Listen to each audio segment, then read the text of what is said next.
tierra de Israel, el pueblo de Israel se encuentra un poco con la primera fragmentación que hay, social, política, pero en nuestra perashá hay un momento sumamente sorprendente que es la crítica de Miriam, la hermana de Moshe, que critica de forma directa a su hermano Moshe por su gestión de la profecía, por su gestión de su familia. Y así nos dice el pasuk: Batedaber Miriam ve Aarón, y Miriam habló con Aarón be Moshe, sobre Moshe, al odot aisha akushit asher lakach, sobre la mujer kushit, que el Rashi nos explica que la mujer de Moshe era de piel oscura, era una mujer negra. Ki isha kushit lakha, que Moshe tomó una mujer kushit, que la segunda vez que nos dice kushit nos viene a dar, a referir la idea de que la esposa de Moshe era una mujer muy guapa, era una mujer que reflejaba la luz del sol y que hacía que el color de su piel sea un reflejo de luz. En verdad, todo el pasuk necesita una explicación, porque esta idea de la mujer de Moshe solamente aparece aquí en nuestra perashá. No hay en ningún otro lugar en la Torá que aparezca una descripción sobre las cualidades, las obligaciones, el desarrollo de la mujer de Moshe. En castellano simple, la mujer del César no tiene nada lo que ver con la guerra. ¿Qué es esta crítica de Miriam que viene a decir que la mujer de Moshe era kushit? Era una mujer, en la traducción simple, una mujer de color. Y también, principalmente, ¿qué es lo que nos viene a enseñar en relación a la enseñanza que nosotros como pueblo de Israel podemos aprender de una o de otra manera sobre la idea de la existencia de esta mujer en la vida de Moshe? Por cierto, los hijos de Moshe, aunque la Torá les da un nombre y un espacio en el momento en que ellos nacen, después es como que desaparecen de la vida pública, no se los vuelve a mencionar para nada. Entonces tenemos que entender que si la esposa y los hijos de Moshe no tienen una función específica dentro del pueblo de Israel, ¿qué es lo que Miriam viene a quejarse a Aarón sobre la esposa de su hermano Moshe? En verdad, este es uno de los puntos que precisa una visión amplia de la idea de la Torá, y principalmente precisa una visión amplia para unirnos a nosotros al mensaje verídico de la Torá.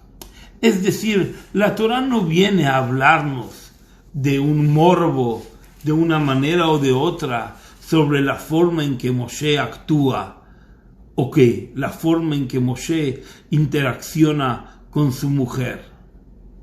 Tampoco la Torá viene a ponerse una bandera sobre la defensa de los derechos de la mujer. Los derechos de la mujer están dados y puestos en la Torá desde el principio. Y no es Miriam la que tiene que venir a despertar un derecho especial sobre la mujer de Moshe y darle un sobrenombre para explicarnos su importancia, porque el sobrenombre solamente nos viene a despertar a nosotros un pensamiento sobre cuál es el mensaje que nosotros podemos agarrar para entender por qué no hablamos de la esposa de Moshe de una forma normal, con nombre, con apellido, con hechos, con alegato, con historia, con su relato personal.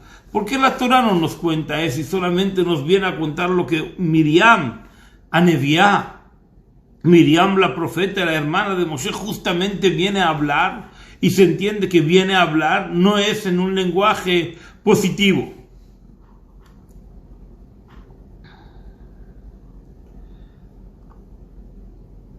En ello, la Torah nos cuenta que Miriam y Aarón, también después de hablar de la esposa de Moshe,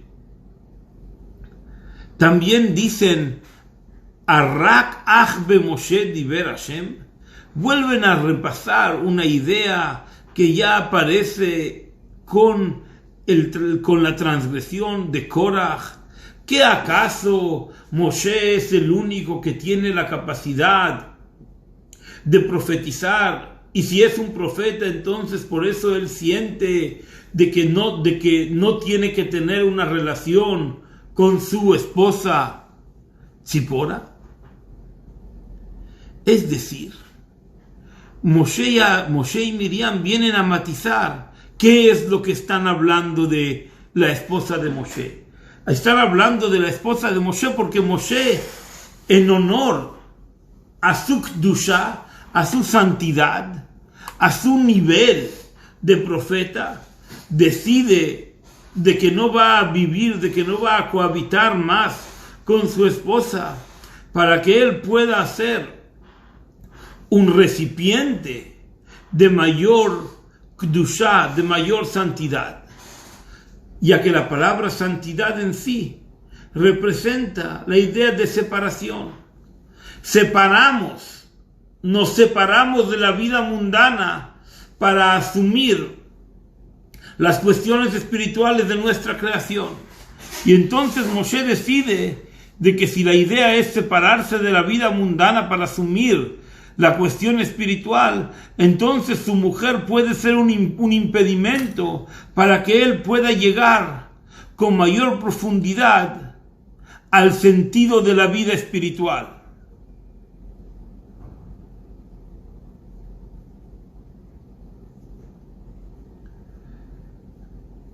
Sin embargo, Akadosh Baruj Hu viene a contestarles a ellos inmediatamente que el hombre Moshe es el hombre más humilde de todas las personas sobre la faz de la tierra. Es decir, Akadosh Baruj Hu les da inmediatamente una respuesta. No se metan con Moshe. No intenten criticar la idea de Moshe, porque Moshe es un hombre humilde, un hombre de verdad, y realmente él ha elegido separarse de una vida mundana en pro y en pos de una espiritualidad real y verídica. Y Akadosh Baruj Hu les trae a ellos la respuesta. Pero aún así, nosotros nos quedamos con la pregunta: ¿qué acaso Miriam y Aarón, las personas más cercanas a Moshe Rabenu, ellos no sabían que Moshe era un hombre bueno, justo y verídico, y que si por alguna razón decidió separarse de su mujer, seguramente tenía sus propias razones y no había necesidad de venir a criticarlo, y mucho menos de uno a otro? Quizás podían venir a Moshe mismo y hacerle una crítica, una reflexión, de decirle: tú como líder del pueblo de Israel no queda óptimo, no es bonito que te separes de tu mujer, porque quizás alguno va a interpretar esta lección o esta misión como que el matrimonio no tiene una misión importante en la vida? Y especialmente hay un Talmud que nos dice que el padre de Moshe, Amram, cuando escuchó en su momento de que el faraón iba a matar a todo niño que iba a nacer en Egipto, decidió divorciarse de su mujer.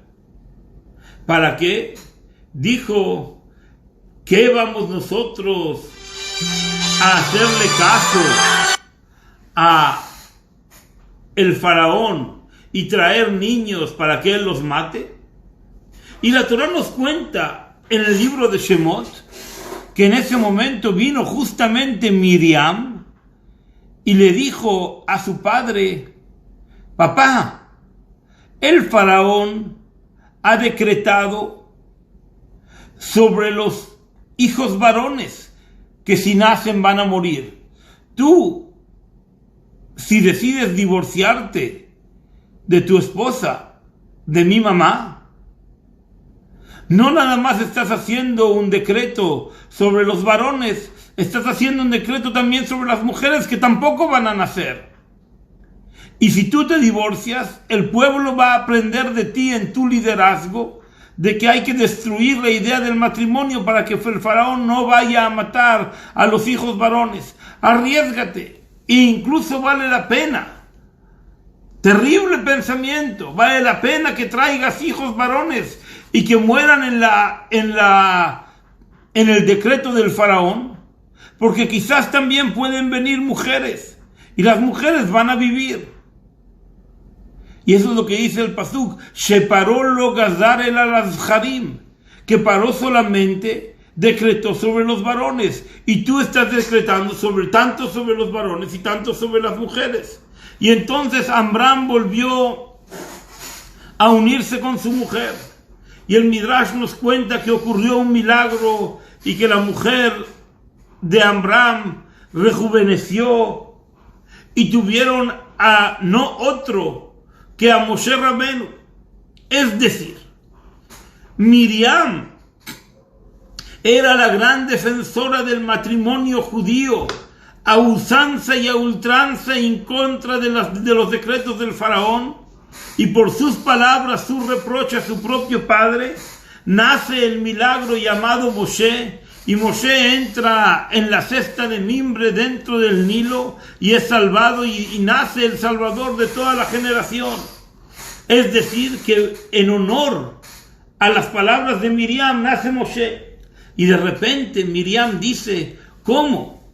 Yo que tanto luché para que mi hermano Moshe nazca, ahora Moshe va a divorciarse de su mujer, Tzipora, Cushit, una mujer bella que refleja la luz de Dios, porque él piensa que va a buscar mayor espiritualidad, separado de su mujer. Este no es el camino de la Torá, dice Miriam. Yo ya lo probé, a mi padre le probé de que el camino del judaísmo es construir el matrimonio en la unión y el esfuerzo incluso contra el decreto del faraón. Y por mérito de mis palabras nació el gran salvador del pueblo de Israel, llamado Moshe. Ahora nos vamos a debilitar. Ahora mi hermano Moshe me va a hacer la misma jugada que quiso hacer mi padre y yo lo tuve que convencer y de esa manera tú, Moshe, tú naciste. Se acerca a su hermano Aarón y le dice, terrible, ¿cómo Moshe puede pensar una cosa así si él es fruto de la unión de Amram con su mujer en contra de cualquier chance de que un niño judío pueda vivir, vive y es el Salvador, y él mismo está haciendo lo mismo que su padre quiso hacer y al final a Akadosh Baruj Hu le dio el gran premio? Y entonces la verdad es de que la respuesta de Akadosh Baruj Hu a Moshe y a Aarón, la respuesta de Akadosh Baruj Hu a Miriam y a Aarón sobre el comportamiento de Moshe nos puede iluminar una pequeña respuesta. Cuando nosotros decimos que Moshe es Anav Mikol Adam, que Moshe es un hombre anav, es un hombre humilde, más que cualquier persona en la faz de la tierra,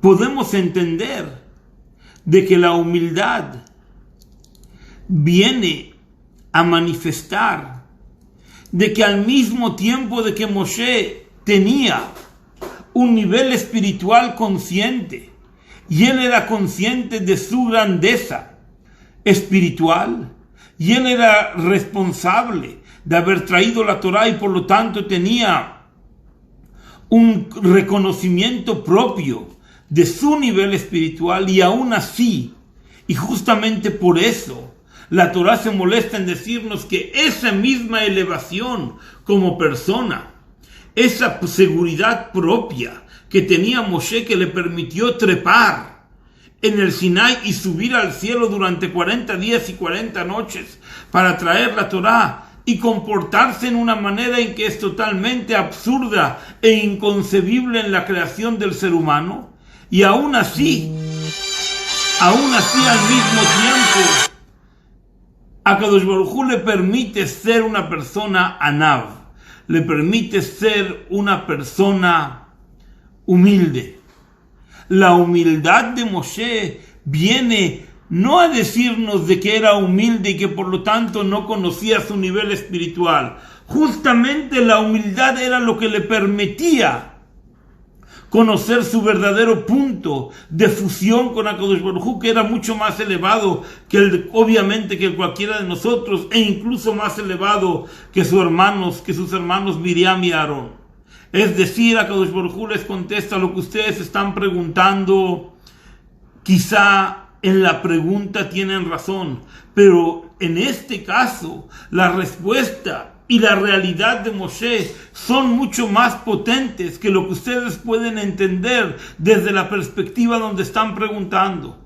Y Akadosh Baruj Hu, viene a defender a Moshe y dice, en este caso, la idea de que Moshe se separe de su mujer tiene un espacio en el pensamiento de la Torá, porque él vive en un axioma, vive en una contradicción constante entre el reconocimiento propio de su elevadísimo nivel espiritual junto con su elevadísimo nivel de humildad. Y esa creación, esa fusión de contrastes permite darle a Moshe una forma y un fondo de persona que nosotros no podemos comprender.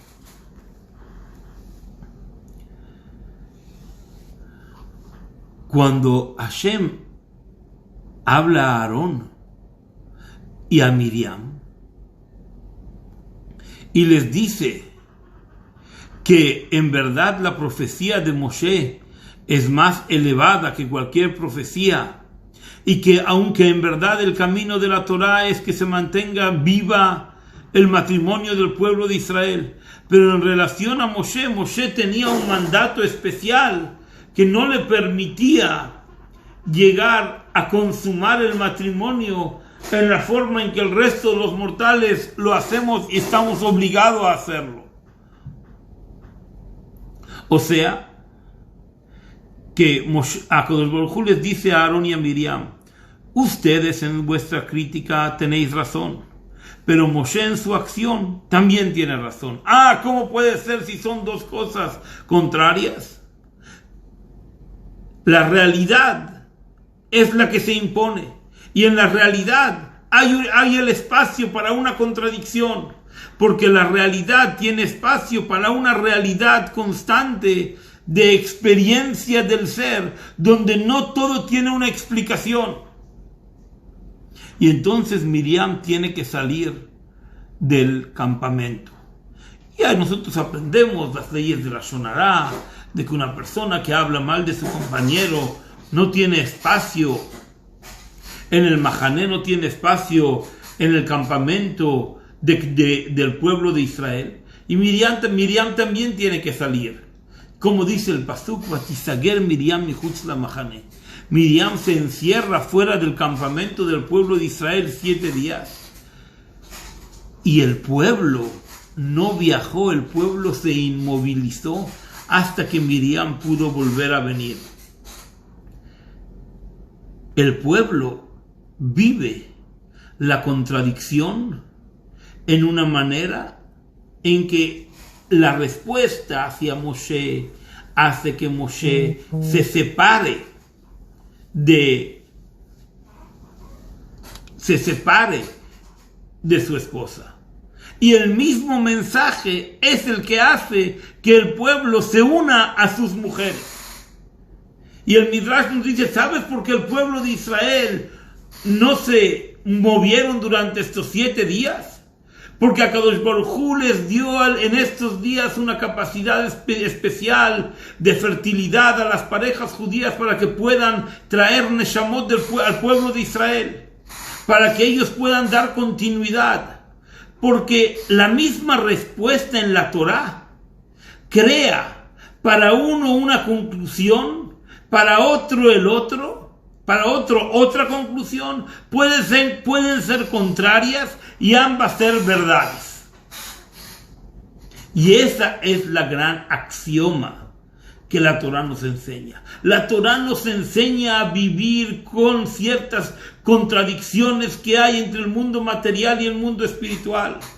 La Torá nos enseña a vivir entre la contradicción de que Moshe Rabbeinu era el gran líder, y que el gran líder nos enseña que la mitzvah de la Torá es justamente mantener las familias unidas contra cualquier problema y acertar en que justamente juntos y dando respeto, los hombres a las mujeres y las mujeres a los hombres, para que la pareja del pueblo de Israel funcione. Ese mismo pensamiento es el que hace que Moshe se separe de su mujer. Porque en Kedushá, en las cosas que son sagradas, las dos caras de la moneda pertenecen a un mismo ser. Y por eso Miriam sale como que castigando, pareciese a Miriam. Pero al mismo tiempo que se le castiga, se le dice, tú tienes razón. No busques en la Kedushá la destrucción del valor, de cualquier valor del pueblo de Israel. No le eches la culpa a Dios, ni al Yetzer Hará, ni al Yetzer Hatov, ni a los instintos, ni al bueno, ni al malo, ni a las mitzvot, por cualquiera de las inclinaciones que te vayan a separar de los valores esenciales del cumplimiento de la Torá en la forma más material, específica de pasión, amor y contagio. No contagio, la palabra es espíritu de corresponsabilidad entre la pareja. Y entonces, Moshe, cuando ve que su hermana Miriam es castigada, reza por ella. Le dice a Hashem, espera, ¿cómo puede ser de que si ella en su visión tiene razón por el hecho de que me haya criticado a mí y yo en mi visión también tengo razón, y ambos lados de la misma moneda son contradictorios, pero al final de todo son verídicos? ¿Cómo puede ser de que puedan cohabitar juntos dos ideas de una sola verdad en este mundo? Y en el fondo, dos ideas de una sola verdad cohabitan en todo el pensamiento de la Torá. Bet Shammai, Bet Hillel, Rabbi Yossi y Rabashe, todas las grandes discusiones del pueblo de Israel, desde el tiempo inmemorable del Talmud y desde todos los comentaristas, Maimónides y Nachmanides, y todas las formas en que nosotros encontramos dos ideas contrarias. El pueblo de Israel, nosotros tenemos que unirla a través de nuestra acción para darles un espacio. Y el espacio se da en la forma en que Moshe les da un espacio. Moshe les da un espacio a través de que manifiesten un rezo sincero. De que el rezo por su hermana no dice, mi hermana se equivocó. Cura a mi hermana porque su visión era cierta. Y el hecho de que tú la hayas castigado, Hashem la haya castigado, porque no supo ver dos lados de una misma moneda, eso no significa que haya estado equivocada.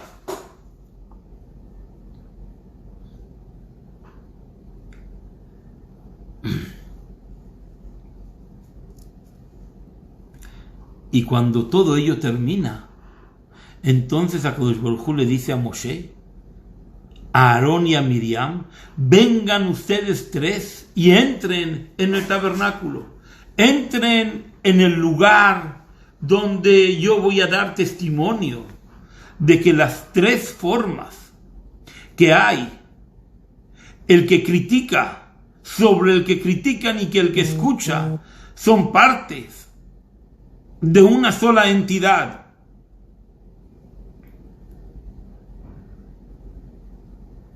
Y cuando ellos vienen, cierto es de que pertenecen a un momento en el cual al mismo tiempo de que Hashem se presenta a ellos, en el mismo momento también Hashem se aleja de ellos, porque en cierto modo hacen parecer como que no hay un camino único en la interpretación de Hashem. Y eso nos enseña a nosotros un mensaje. Cierto es de que hay dos lados en la forma en que nosotros entendemos a Kadosh Baruj Hu, y muchas veces podemos entenderlo desde el lado metafísico, material o espiritual, y nos puede parecer una contradicción, y nos parecería que tenemos que elegir a uno y no al otro y no al uno.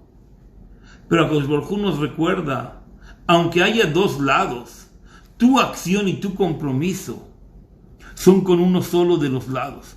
Tú no puedes decir que tanto Bet Shammai y tanto Bet Hillel tienen razón. Tienen razón porque teóricamente ocupan un espacio único que está dado para cada uno de ellos. Pero tú, en tu perspectiva de Torah, solamente hay una lección, que es la lección que la halajá impone como un camino para que el pueblo de Israel siga en el cumplimiento de las mitzvot. Y por eso, cuando Akadosh Baruj Hu les invita a Moshe, Aarón y Miriam a entrar nuevamente en el Ohel Moed, en el tabernáculo, y recibir el testimonio de la Shekhinah, y recibir el testimonio de que Akadosh Baruj Hu a todos los ha perdonado, sin embargo, inmediatamente vuelve a salir fuera.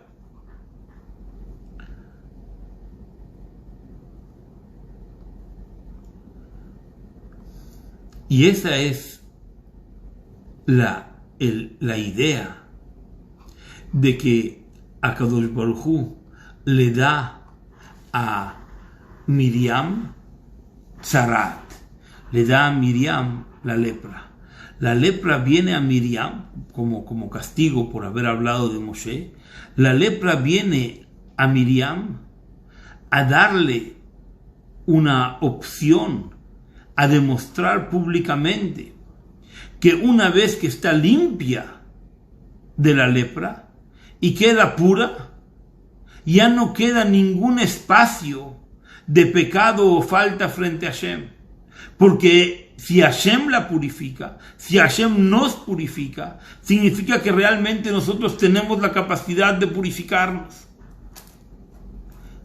Y la purificación nuestra es la realidad, en cierto modo, del liderazgo que cada uno de nosotros tiene dentro del pueblo de Israel. Cada uno de nosotros, en su mundo micro, es un poco Moshe, que busca separarse de la materia. Es un poco Miriam, que busca unirse más a la materia. Es un poco Aarón, que busca escuchar los dos lados. Y cada uno de nosotros, en su micromundo, tiene la capacidad de ir purificando escenas de su propia vida, de las cuales muchas veces el hombre casi es inconsciente. Y a través de esas escenas el hombre se siente, dice, en este punto yo me sentí más unido a la materia, y en este punto me he sentido más unido a las fuerzas espirituales, y en este punto me quedé de espectador. El rol del pueblo de Israel es poder jugar las distintas facetas espirituales que cada uno de nosotros tiene en nuestra vida, y aceptar que la dinámica de nuestro universo y las formas en que Hashem se manifiesta en nuestra vida no son estáticas. Y el hombre tiene que poder aprender de cada momento, de cada día, de cada hora, de la forma cambiante de la revelación de Akadosh Baruj Hu en nuestra vida. Y si nosotros de cada uno de ellos vamos tomando un mensaje, el mensaje no se convierte en dos lados de una misma moneda, se vuelve una sola moneda que tiene dos lados, que es totalmente distinto. Y esa es la gran enseñanza de nuestra perashá. La enseñanza de nuestra perashá, que empieza con el encendido de las velas de la menorá, que es traer luz al pueblo de Israel, y que casi finaliza con la idea de la falta de Miriam, es para unir los dos lados.